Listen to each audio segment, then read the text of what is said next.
Regarding credential denials, let me tell you about credential denials, one of the most dangerous denials in medical billing, because it looks very small on paper, but in reality, it can stop thousands of dollars in payments. And trust me, this is one of the most frustrating denials for AR callers. Why?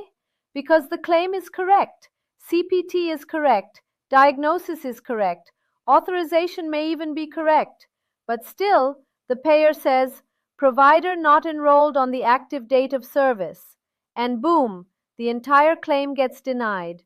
This is called a credential denial, and honestly, this is where many beginners get confused, because this denial usually has nothing to do with coding.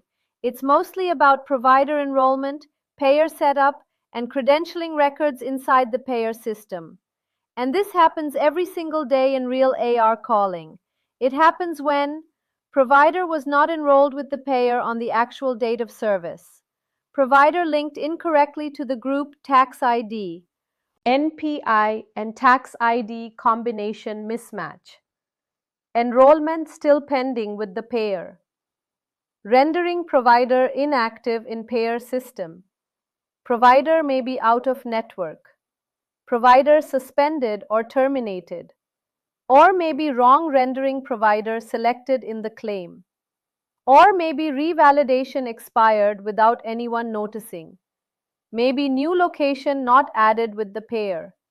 Provider active in credentialing but inactive in claims processing. Yes, that also happens. And sometimes the craziest part is different payer representatives give completely different answers on the same claim. One representative says provider is active, another says provider not found, third says enrollment pending. That's the real pressure AR callers deal with daily. I've personally seen claims denied for just one missing location update.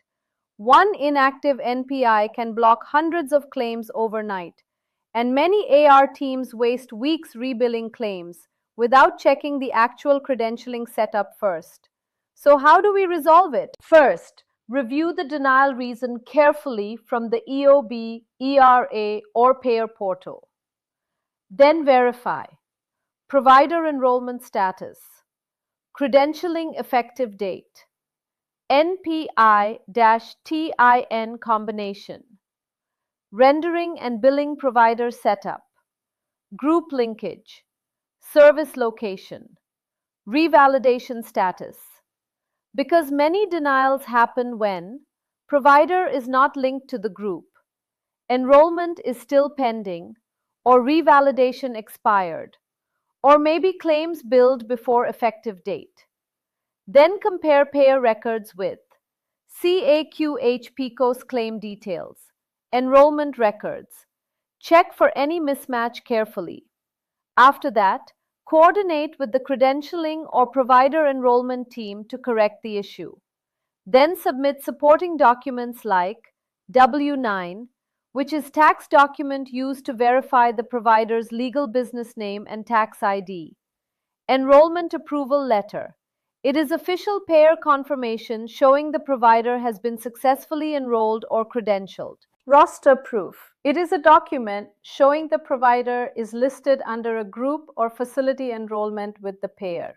CAQH confirmation. This is a proof that the provider's CAQH profile is completed, active, and attested. Reconsideration form. It is a request form submitted to the payer asking them to review and reopen the denied claim. Effective date proof if needed. It is a document confirming the exact date when the provider's payer enrollment or participation became active. And once payer records are updated, request claim reprocessing or corrected claim submission. That is the real workflow experienced AR callers follow. Because smart AR callers know one thing. Sometimes the problem is not the claim. The real problem is hidden inside the payer enrollment system.